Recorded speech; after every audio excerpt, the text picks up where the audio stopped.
you were shown that what you believe to be Christmas in your mind is not really what Christmas is in reality? What if I prove to you that Christmas was surreptitiously subjoined to Christianity with the delusive intent to have those that follow Christianity to inadvertently worship Satan? What if it was shown to you that you've been systematically induced into partaking yearly in this satanic ritual called Christmas, and that you are responsible for empowering demon forces and you don't even know it? Sounds crazy, right? I know. But nothing is ever what it really seems to be. You see, the problem is you don't ask questions. You just go with the flow, right? You've been taught to just do as others do. You've been programmed to go with the program. For example, let me ask you a question. Why do you bring a tree in your house on December 25th? What does that signify? What does it mean? What is the reason you do it? The answer is you don't know. Let me ask you another one. What is the reason that you take that same tree that you don't know why you brought in your house and you deck it with silver, with gold, and various other ornaments? What does it mean? Why do you do it? The answer is you don't know. What is the reason you put that star on the top of that tree for? What does it mean? You don't know. What are you kissing somebody under a mistletoe for? You don't know. So now, with that being said, what you need to do is sit down and lend me your ear for a few minutes so you can understand why you do these things. You can get the origin of these things, and then you can consciously decide if you want to continue doing it or if you want to do away with it. Because you have been naively beguiled into worshiping Satan, and I'm going to show you exactly how Satan infiltrated Christianity with Christmas.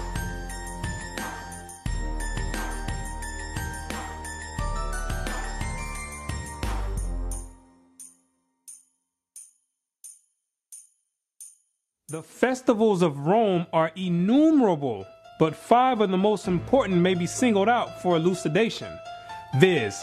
Christmas Day, Lady Day, Easter, the Nativity of St. John, and the Feast of Assumption. Each and all of these can be proved to be Babylonian. And first, as to the festival in honor of the birth of Christ, or Christmas, how comes it that the festival was connected with the 25th of December? There is not a word in the scripture about the precise day of his birth or the time of year when he was born. What is recorded there implies that at what time soever his birth took place, it could not have been on the 25th of December. December 25th stems all the way back to the beginning of civilization in ancient Babylon. During the winter solstice, according to mythology, that's the day when the sun began to regain its dominion and begin to conquer the night. Because during the winter solstice, that's the period when the night is at its longest extent throughout the whole year, and the day shone for the shortest amount of time throughout the whole year. So in a sense, there's this type of mythological battle going on between the sun and night. So what succeeded the winter solstice was a gradual increase of the sun going from its lowest point all the way up until the summer solstice, where it goes into its highest point. So the pagans back then took that as a sign that the sun was beginning to regain dominance over the night, and they began to make deities out of it. So, for instance, you have the Egyptian god Horus, who was born on the winter solstice of December 25th. You have the Greek god Helios, who was born on the winter solstice of December 25th. You have the Greco-Roman god Apollo, who was born on December 25th. You got the Hindu god Mithra, who also was born on December 25th. And you got the demon of all demons, the deity named after Nimrod, Baal, who after Nimrod's death, he was deified by his mother Semiramis and turned and claimed that he became the sun god. He also was born on December 25th. The scholars know, and all the elite know, that December 25th has always been used as a pagan day to conjure up spirits and demons. It's always been used that way. So now what they did was take the Bible and infiltrate it and then put the name Christ over it and got the whole world conjuring up spirits and empowering demons on December 25th, when it has nothing to do with the birth of Christ at all. At the time that the angel announced his birth to the shepherds of Bethlehem, they were feeding their flocks by night in the open fields. Now, no doubt the climate of Palestine is not so severe as the climate of this country, but even there, though the heat of day be considerable, the cold of the night from December to February is very piercing, and it was not the custom for the shepherds of Judea to watch their flocks in the open fields later than about the end of October. What the Bible does say is that during the time of Christ's birth, the shepherds were outside feeding the flocks and grazing them by nighttime. And anybody in their right mind will tell you that there's no way shepherds are going to be outside in the dead of winter grazing flock in the blistering cold. The Bible does not substantiate a winter birth, because there's no way the shepherds would be outside grazing flock in the dead of winter when it's blistering cold. I stay in Florida where they have mild winters, and there's no way, even in the wintertime, I'm going to be outside in the middle of the night grazing the flock. And I have sheep. There's no way I'm going to go out there and be grazing the flock. They're going to have to wait until the morning. At the birth of Christ, every woman and child was to go to be taxed at the city whereto they belonged, whether some had long journeys, but the middle of winter was not fitting for such a business, especially for women with child and children to travel in. Therefore, Christ could not have been born in the depth of winter. And during the time of Christ's birth, Mary and Joseph had to go back to their city to be taxed. The Romans had set up publicans all throughout the land of Israel to have the Israelites come and pay tribute to them. And there's no way in the world that the Romans would have set up a taxation time during the dead of winter, because back then they didn't have cars and stuff where you can jump in with a heater. People had to walk and had to go out however means necessary, but they didn't have heaters with them. So in the dead of winter, when it's blistering cold, that would not be a beneficial and an appropriate time to have people come all the way back to get taxed in their own cities. Zondervan Bible Compact Dictionary. Christmas, the anniversary of the birth of Christ, and its observance celebrated by most Protestants and by Roman Catholics on December 25th, by Eastern Orthodox churches on January 6th, and by the Armenian Church on January 19th. The first mention of its observance on December 25th is in the time of Constantine, about AD 325. The date of Christ's birth is not known. The scholars themselves know that Christ was not born on December 25th. They know that for a fact. That's factual to them. But what happens is the government sets up preachers to go out and tell you some fabricated lie and have you teaching and participating in satanic rituals while they sitting back twirling their thumbs because they know that they know the truth already. And while you over there conjuring up demons, they sitting back laughing, enjoying it, and getting power. Constantine himself knew when he set it up that Christ was not born on December 25th. He knew that. He knew that it was a pagan ritual that was passed down from the Babylonians to the Egyptians, to the Greeks, all the way down to the Romans. And that all he was going to do was compile it together and have all the Christians thinking that they worshiping Christ, when he knew good and well that it had nothing to do with the birth of Christ. The governmental system today knows that it has nothing to do with Christ, but they're not going to say anything. They write it in the books, but they're not going to say anything because you are conjuring up spirits and giving power to the demonic forces that rule the earth. How then did the Roman Church fix on December the 25th as Christmas Day? Why, thus, long before the 4th century and long before the Christian era itself, a festival was celebrated among the heathen at that precise time of the year, in honor of the birth of the son of the Babylonian Queen of Heaven. During the time of the Romans, they had a celebration during the same time of the year in December called the Saturnalia, where they would walk around and give each other gifts, sing songs, and have a bunch of orgies, a freak fest.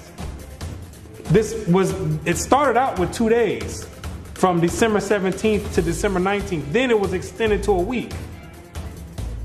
So the Romans of antiquity were already celebrating Christmas before they knew anything about a Christ. The difference is they were celebrating and worshiping the Babylonian god Nimrod, reincarnated as Tammuz. They changed the name to Saturn. It's the same god, deified as the sun god. And they was paying homage and worshiping him at that time, before they had heard anything about a Christ. And if you know anything about history, Rome is the one who branched off and gave everyone their religion. Rome, that's where your Christian church comes from. That's where your Catholicism comes from. The Protestants, the Baptists, all those stem from pagan Rome. And that's where you get your Christmas from. They were celebrating Christmas before they heard anything about a Christ. They was already celebrating Christmas. And it may fairly be presumed that in order to conciliate the heathen and to swell the number of the nominal adherents of Christianity, the same festival was adopted by the Roman Church, giving it only the name of Christ. This tendency on the part of Christians to meet paganism halfway was very early developed. During the time of the Roman Emperor Constantine, Christianity had already been hijacked already. So Constantine had a diabolic plan to gain converts and to have all people come together under Christianity. But a lot of the pagans of Rome didn't want to come under the guidelines of Christianity at that time. So Constantine devised a plan and said, you know what? Don't worry about it. You like that Saturnalia? You don't have to give that up. We're going to incorporate that together with Christianity, and we're going to call it Christmas. So therefore, we can have the best of both worlds. We can have you still worshiping the god of Saturn, but all we'll do is we're going to put the face of Christ over it.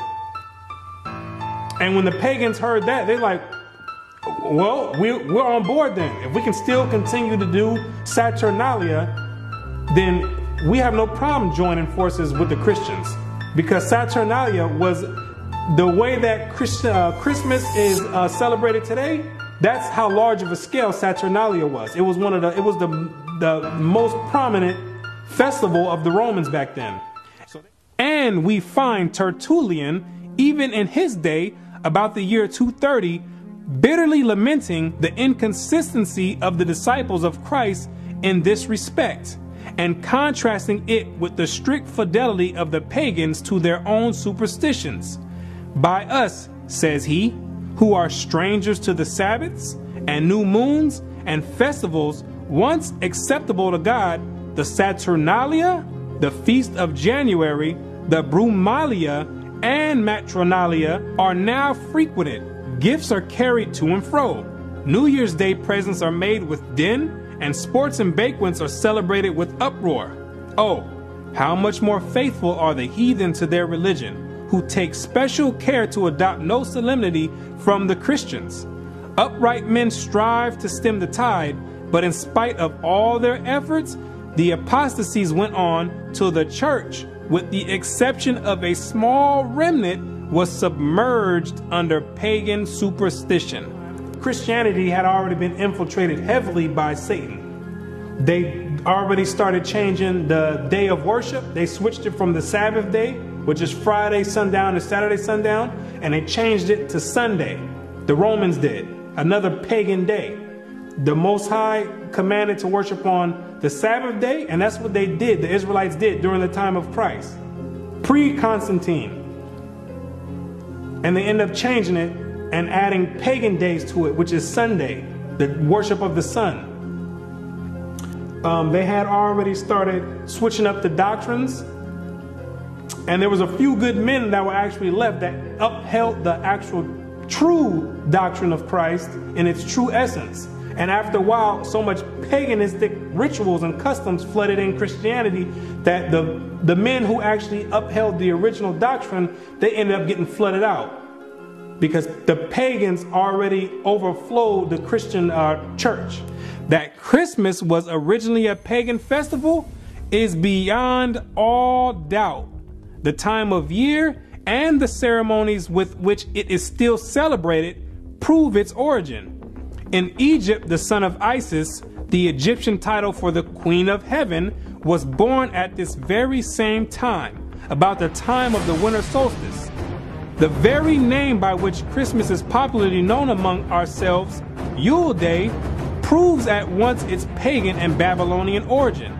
Yule is the Chaldee name for an infant or little child, and its 25th of December was called by our pagan Anglo-Saxon ancestors Yule Day, or the Child's Day, and the night that preceded it, Mother Night, long before they came in contact with Christianity. That sufficiently proves its real character.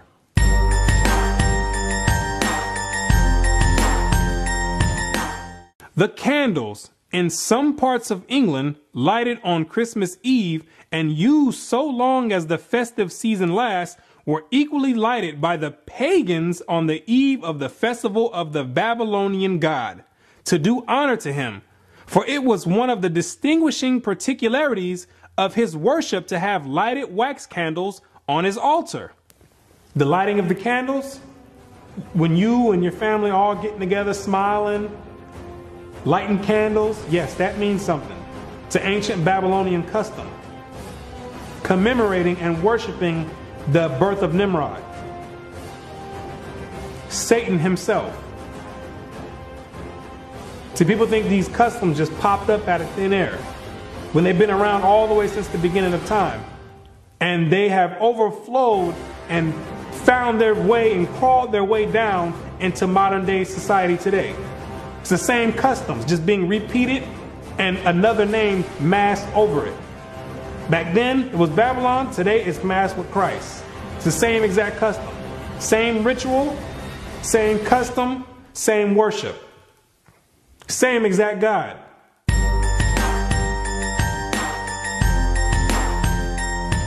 The Christmas tree, another paganistic custom and ritual that stems all the way back to ancient Babylon. It's the same exact God that worked his way all the way through and made his way all the way up to Christianity. It's the same exact deity. Most Christians don't even know that the Christmas tree is in the Bible. God condemns dealing with the Christmas tree. It's an abomination. He tells you not to deal with it. Any Christian that has read the Bible, the reason you don't know it's in the Bible because you've never read the Bible. Most Christians never read the Bible. Because if they did, they would know they're not supposed to be dealing with a Christmas tree or any other type of tree, putting ornaments and putting presents underneath it. You would know that it was an ancient custom and a heathenistic custom and a paganistic custom and a satanic worship and Luciferian doctrine. Jeremiah 10 and verse 1. Hear ye the word which the Lord speaketh unto you, O house of Israel. Thus saith the Lord, learn not the way of the heathen, and be not dismayed at the signs of heaven, for the heathen are dismayed at them. For the customs of the people are vain. For one cutteth a tree out of the forest, the work of the hands of the workman with the axe. They deck it with silver and with gold. They fasten it with nails and with hammers, that it move not. The Christmas tree, now so common among us, was equally common in pagan Rome and pagan Egypt. In Egypt, that tree was the palm tree. In Rome, it was the fir. The palm tree denoting the pagan Messiah as Baal Tamar, the fir referring to him as Baal Berith. The mother of Adonis, the sun god and great mediatorial divinity, was mystically said to have been changed into a tree. So early Rome denoted the palm tree as Baal Tamar and the fir tree as Baal Berith, which, when you understand anything about religious origin, you'll know that these are all the same gods. They stem from the same gods back in ancient Babylon, the worship of Nimrod, reincarnated after he died when he was deified by his mother Semiramis. He became known as Baal, and then became known as Baal-zebub or Beelzebub. And when you read the Bible, that's the highest ranking demon in the demonic forces. Luke 11 verse 15. But some of them said, he casteth out devils through Beelzebub, the chief of the devils. He's the head chief demon of all the legions underneath him. So when you have this tree in your house, the Christmas tree, you dealing on a high level of satanic worship, whether you know it or not. You dealing directly with Satan himself by participating in that satanic ritual that you do yearly. You conjuring up spirits right there. You conjuring directly. That tree is the direct porthole to Satan himself, the Beelzebub. The Christmas tree, as has been stated, was generally at Rome a different tree, even the fir. But the very same idea as was implied in the palm tree was implied in the Christmas fir. For that covertly symbolized the newborn God as Baal Berith, Lord of the covenant, and thus shadowed forth the perpetuity and everlasting nature of his power. Not that after having fallen before his enemies, he had risen triumphant over them all. Therefore, the 25th of December, the day that was observed at Rome as the day when the victorious God reappeared on earth, and held at the Natalis Invictus Solis, the birthday of the unconquered sun. Now the Yule log is the dead stock of Nimrod, deified as the sun god, but cut down by his enemies. The Christmas tree is Nimrod redivivus, the slain god come to life again. So the Yule log is representation of Nimrod being chopped down, his death. Then you put the Yule logs into the fire. Most people don't do that part of the ritual because most you don't have a fireplace to put it in. If you got money in your own place and an actual fireplace, those are the ones that might partake into that ritual. Then after that Yule log gets burnt, then on Christmas Day represents the reincarnation of Nimrod, which is the tree, the Christmas tree with the presents underneath it, because the legend has it that after Nimrod was reincarnated, he'd come in the nighttime and leave presents underneath the tree. So it's a whole ritual that's being done, and you don't have any idea why you're doing it. You're completing a whole satanic ritual, and you have no idea why you're doing it. You're getting socially programmed to partake in this demonic custom, and you have no idea why you're doing it. So the hypnosis starts right after you finish at the end of November. And you get bombarded with all type of Christmas carols and Christmas movies and lights, different colors. And it's very obvious that Christmas has nothing to do with the birth of Christ. Because every store you go to Walmart, Walgreens, all you're going to hear is Rudolph the Red-Nosed Reindeer. What does that have to do with the birth of Christ? You're going to hear Santa Claus is coming to town. What does that have to do with the birth of Christ? And then on top of that, they mix in a small portion of religious belief just to mask it over and to cause confusion and make some people believe like, okay, you know what? Maybe it does have something to do with Christ. When at all that is a delusion and a disguise to what they have you doing already. They building you up to finish, to complete this ritual at the end of the month. So they start all the way from November with the hypnosis, and you like a walking zombie. They implant it in your mind and working on sending vibrations and signals into your brain waves, and getting you prepared to participate in this ritual. And everybody gets all hyped up and ramped up to do it, when you don't have any idea you're about to participate in a satanic ritual on a very high level.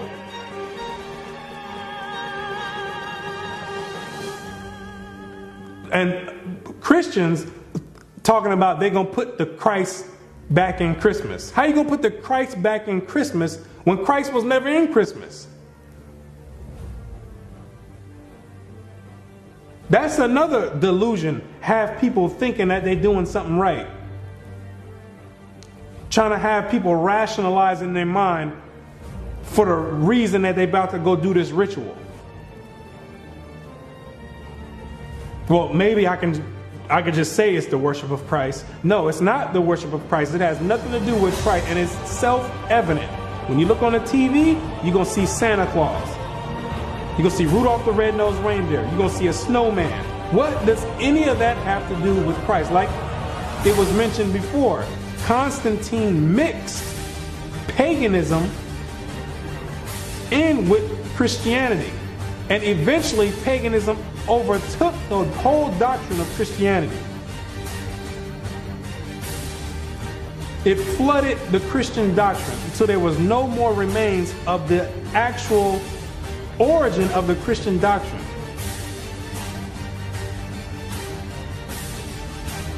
That's essentially what happened. And now you left doing satanic worship. That's how clever Satan is. He done slithered his way all the way into Christianity, and nobody would ever take the time to look and say, you know what, let me find you. Everybody looking for Satan somewhere else. Maybe Satan over here. When Satan got his home base and headquarters right in Christianity. He got everybody deceived. Revelations 12 verse 9. And the great dragon was cast out, that old serpent called the devil and Satan, which deceiveth the whole world.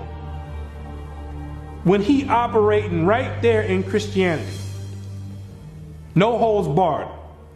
He got you celebrating. He got you celebrating Christmas, Thanksgiving, Easter, Valentine's Day, all Babylonian customs, satanic worship, rituals on a high demonic level. Now, and with that said, most people are still going to go and participate in that ritual. With everything being said, and they're going to try to rationalize it in their mind and make an excuse and try to say, oh, well, I'm doing it because of the family. No, you're not doing it. You're doing it is because they've been tampering with the brain waves, and they make it to where you think that you have to do this ceremony, or people going to look at you crazy. They start softening you up with Christmas carols. Everybody start acting funny around the Christmas time. All of a sudden, everybody's in this giving mood. and nice and want to give hugs and kisses. Why? Because they socially and they're psychologically programming you to act that way. And to give. They preparing you slowly to get ready to partake in this ritual that you will do at the end of the month.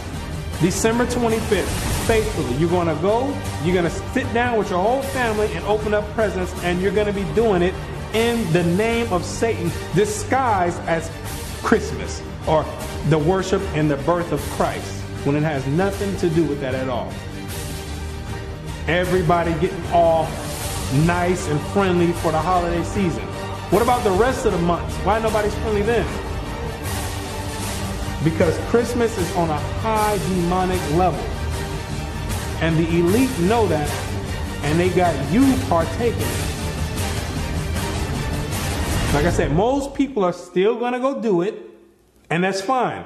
If you want to go and celebrate Christmas and worship Satan directly on a high level, I have no problem with that. That's your prerogative. I don't have a problem with it. But the Most High God, He has a problem with it. Because you can live it up all you want, have as much fun, crack open as many gifts as you want, decorate as many trees, put as many stars on the top of the trees, kiss as many people under the mistletoe all you want. You can do that for your whole life. That don't got nothing to do with me. But once you enter into the grave and your spirit goes back to the Most High, you got to stand and face Him yourself. And I can tell you right now, you don't want to face Him and you've been celebrating and worshiping Satan. Hebrews 10 verse 31. It is a fearful thing to fall into the hands of the living God, because you're going to have to answer for it. You're going to have to sit there and answer for it. Every action and every deed that you've done, you're going to have to answer for it. I'm not going to have to answer for it. I got to answer for myself. 2 Corinthians 5 verse 10. For we must all appear before the judgment seat of Christ, that everyone may receive the things done in his body according that he have done, whether it be good or bad. So with that being said, if you're going to continue worshiping and celebrating Christmas, so be it. But to those that have an ear, let them hear. And you'll come out of that. And you won't be a partaker of the loophole in the system. And you'll come out of the matrix. So, with that being said, now you know exactly what the origin of Christmas is and these rituals that you're participating in. And you know exactly how Satan infiltrated Christianity with Christmas.